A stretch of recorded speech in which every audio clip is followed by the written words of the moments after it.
चलते हैं अगले पार्ट पर। मैं हूं हरी सर और आप देख रहे हैं आपका अपना यूट्यूब चैनल चलो कदम बढ़ाई। तो बच्चों, नेक्स्ट पार्ट क्या कहता है आइए देख लेते हैं। और बहुत से बच्चों के कमेंट्स आते हैं, सर नेक्स्ट पार्ट नहीं मिल रहा है, ये पार्ट नहीं मिल रहा। तो मैं उनको बोलना चाहता हूँ वो मेरे चैनल पर जाए और वहाँ पर चैनल पर जाने के बाद ऊपर की तरफ आप देखेंगे तो वीडियोज या प्लेलिस्ट का बटन होगा, उस पर किसी पर भी क्लिक करके आप उसको देख सकते हैं, या आप मेरे डिस्क्रिप्शन बॉक्स में से भी लिंक ले सकते हैं। ठीक है, आइए करना शुरू करते हैं। नेक्स्ट क्वेश्चन देखो क्या कहता है। Find the area of triangle R S Q. R S Q, ये रहा आर एस क्यू, ये वाला ट्रायंगल का एरिया फाइंड आउट करना है इन एडजॉइनिंग फिगर, ये जो साथ में फिगर दी हुई है। अब बच्चों यहाँ पर ये जो है ना P Q R S, P Q R S एक रेक्टेंगल है, ठीक है। और we know that the opposite sides of rectangle are equal in length. तो यहाँ पर बच्चों देखो पी क्यू इक्वल होगी आर एस के और ये इक्वल हो जाएंगे 9 सेंटीमीटर के। समझ में आ गया क्यों? क्योंकि पी क्यू आर एस क्या है, एक रेक्टेंगल है और रेक्टेंगल की अपोजिट साइड क्या होती है, इक्वल होती हैं।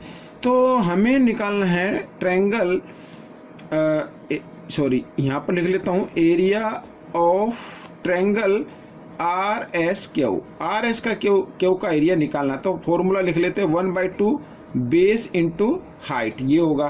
तो 1/2 बेस है बच्चों यहाँ पर एस आर, क्या है एस आर। तो एस आर यहाँ पर 9 सेंटीमीटर होगा और ये होगा हाइट, ठीक है, हाइट हो गई क्यू आर। तो ये है 6, तो लिख लेते हैं 6 और 2 से डिवाइड कर दे, 2 1 जा 2, 2 3 जा 6, 9 3 जा 27 सेंटीमीटर स्क्वायर, ये आपका एरिया आ गया। ठीक है, आइए करेंगे अब नेक्स्ट क्वेश्चन। यहाँ पर नेक्स्ट क्वेश्चन में देखो क्या कहता है, A square B E S T, ठीक है ना, बी ई एस टी एक स्क्वेयर है डिवाइडेड इंटू 4 ट्रायंगल में इसको डिवाइड किया गया है। Find the area of E O S. अब सबसे पहले मैं आपको बता देना चाहता हूँ कि जो स्क्वायर के डायगोनल होते हैं ना, वो स्क्वायर को इक्वल पार्ट में डिवाइड कर देते हैं। यहाँ पर 2 डायगोनल है, तो बी एस और एक है एस, सॉरी टी ई, ठीक है। तो यहाँ पर ये जो 4 पार्ट है ये इक्वल पार्ट हो गई। अगर हम 4 पार्ट को ऐड कर दें तो फिर टी बी ई एस बन जाएगा, स्क्वायर बन जाएगा, ठीक है। वैसे भी अगर इक्वल नहीं होते तो भी अगर हम ऐड कर दें तो भी वो स्क्वायर बनेगा। लेकिन हमारा जो कहने का मतलब वो ये है, यहाँ पर हमें एंगल जो ट्रायंगल का एरिया निकालना है ई ओ एस है, ठीक है, ई ओ एस। और क्योंकि डायगोनल जो है वो स्क्वायर को 4 इक्वल पार्ट में डिवाइड कर रहे हैं, ठीक है। तो अब सीधी सी बात है, जो एरिया आएगा स्क्वायर का उसको 4 पार्ट में डिवाइड कर दें कि, ठीक है ना। देखो सबसे पहले यहाँ पर लिखा लीजिए area of square, area of square B E S T का। तो फॉर्मूला क्या होता है, साइड इंटू साइड होता है। साइड क्या है यहाँ पर 8 सेंटीमीटर है, तो 8 इंटू 8 यानी कि 64 सेंटीमीटर स्क्वायर आ गया, ठीक है, ये आ गया। अब यहाँ पर जो डायगोनल हैं, डायगोनल बी एस और टी ई, ये इस स्क्वायर को 4 इक्वल पार्ट में डिवाइड कर रहे हैं, ठीक है। तो हमें क्या करना होगा, हमें निकालना area of triangle E O S, ठीक है। तो जो स्क्वायर का एरिया आया है वो 64, इसको 4 पार्ट से 4 से क्या कर दे, डिवाइड कर दे, तो आपका एरिया आ जाएगा, ठीक है। इस तरीके से ये शॉर्ट ट्रिक मैंने आपको बता दी है। आइए करते हैं क्वेश्चन नंबर 33।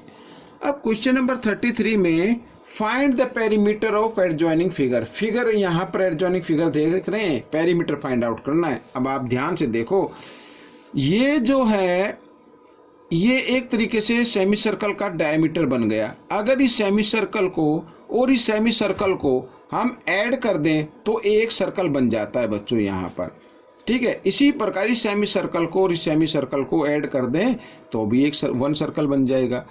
या फिर आप सीधा कर सकते हैं, यहाँ पर पेरीमीटर फाइंड आउट करना, ये वाला यानी सेमी सर्कल हो गया, ठीक है। तो हम लिखते हैं पेरीमीटर ऑफ सेमी सर्कल,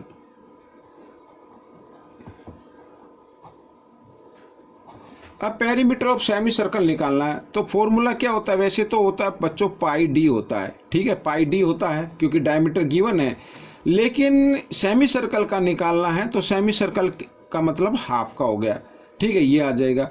और यहाँ पर क्योंकि ये स्क्वायर देखो, ये 14 सेंटीमीटर है, ये 14 सेंटीमीटर है, तो ये भी 14 होगी, ये भी 14 स्क्वायर हो गया।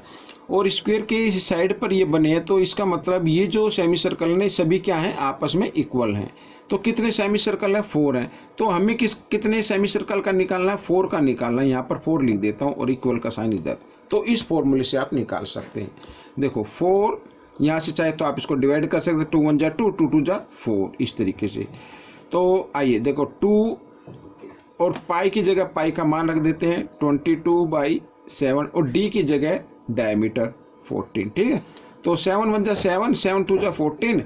अब 22 2 जा होता 44, 44 2 जा 88। तो 88 सेंटीमीटर बच्चों ये आ गया आपका पेरीमीटर, ठीक है। तो ये क्वेश्चन आपका सोल्व हो गया है। अब हम करेंगे क्वेश्चन नंबर 34। यहाँ पर क्वेश्चन नंबर 34 क्या कहता है? Find the area of shaded region. Shaded region का एरिया निकालना है। अब यहाँ पर बच्चों देखो, यहाँ पर ये एक है क्या? स्क्वायर गिवन है, शायद आपको दिखाई दे होगा। ये साइड है 3 सेंटीमीटर, ये भी 3 सेंटीमीटर होंगी, ठीक है। तो शेडेड रीजन का निकालना है, तो क्या करना है? यहाँ पर जो ये आपको बड़ी फिगर दिखाई दे रही है, बिग फिगर, इसमें से आपको एरिया ऑफ स्क्वायर माइनस कर देना है, तो एरिया ऑफ शेडेड रीजन का आ जाएगा, ठीक है। आइए करना शुरू करते हैं। तो लिख लेते हैं पहले एरिया ऑफ शेडेड रीजन, ठीक है। तो अब देखो ये तो एक रेक्टेंगल बन रही है, तो एरिया ऑफ रेक्टेंगल क्या होता है? Length into breadth.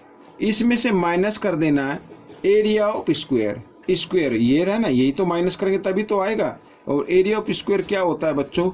ये स्क्वायर हो ना, तो क्या होता है? Side into side. तो साइड इनटू साइड, इस तरीके से। तो 10 6 जा होता है 60 और 3 3 जा 9। 60 में से 9 कर दे 51 आ जाएगा बच्चों, और सेंटीमीटर स्क्वायर। ये बच्चों आपका आंसर आ गया। बिल्कुल इसी तरीके से आप करें। आप चाहे तो इसको डिटेल से भी कर सकते हैं, लेकिन उसमें काफ़ी टाइम लग जाता है। Question number 35। अब क्वेश्चन नंबर 35 इस पार्ट का लास्ट क्वेश्चन है। अब देखो क्या कहता है? Find the area of remaining circle. Remaining circle का एरिया में फाइंड आउट करना है। After cutting out one triangle and A square, sorry rectangle है, ट्रायंगल नहीं रेक्टेंगल है, और एक स्क्वायर है ऑफ द सर्कुलर कार्ड, ठीक है। अब ये कार्ड है, इसमें से इस तरीके का एक स्क्वायर काट कर अलग कर लिया गया है, और एक ये क्या है? रेक्टेंगल है, ये काट कर अलग कर ली गई है। अब बाकी कितना इसका एरिया बचा वो हमें फाइंड आउट करना है। तो सबसे पहले आप एरिया ऑफ सर्कल निकालो, तो टोटल एरिया कितना है, ठीक है। तो यहाँ पर लिख लेता हूँ एरिया ऑफ सर्कल। तो एरिया ऑफ सर्कल का फॉर्मूला होता है बच्चों, क्या होता है? पाई आर स्क्वायर। आर का मतलब यहाँ पर रेडियस है जो 7 दी हुई है, ठीक है। तो पाई की जगह पाई की वैल्यू, रेडियस कितनी? 7 × 7। तो यहाँ पर ये काट दिया, तो 22 7 जो होता है 154 सेंटीमीटर स्क्वायर। ये आ गया बच्चों, टोटल एरिया आ गया, ठीक है। अब एरिया ऑफ स्क्वायर निकाल लीजिए। एरिया ऑफ स्क्वायर तो क्या होगा बच्चों? फॉर्मूला साइड इनटू साइड होता है। साइड क्या? 1, तो 1 × 1 यानी कि 1 1 जा 1, 1 सेंटीमीटर स्क्वायर आ गया, ठीक है। एक तो ये आ गया। एरिया ऑफ रेक्टेंगल भी निकाल ले। Area of rectangle, area of rectangle क्या होता है? लेंथ इनटू ब्रेथ, यही होता है फॉर्मूला, लेंथ इनटू ब्रेथ। तो 4 1 जा 4, 4 सेंटीमीटर स्क्वायर, ठीक है। अब हमें एरिया ऑफ रिमेनिंग पार्ट निकालना है। तो कैसे निकालेंगे? देखो एरिया ऑफ रिमेनिंग पार्ट,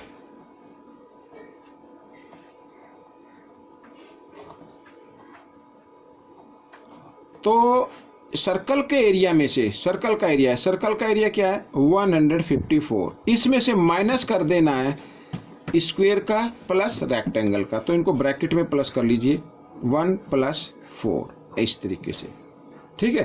तो अब 154 - 4 + 1 5, अब माइनस क्या? तो 149 आ गया बच्चों, ठीक है, सेंटीमीटर स्क्वायर। यही आपका आंसर रहेगा। तो ऐसे देखो कितनी आसानी तरीके से हमने निकाल लिया है। आप प्रैक्टिस कीजिए और ज़्यादा से ज़्यादा प्रैक्टिस करेंगे, आप मेरे से भी ज़्यादा कम समय में निकाल पाएंगे। ठीक है, तो मिलेंगे नेक्स्ट पार्ट में। Till then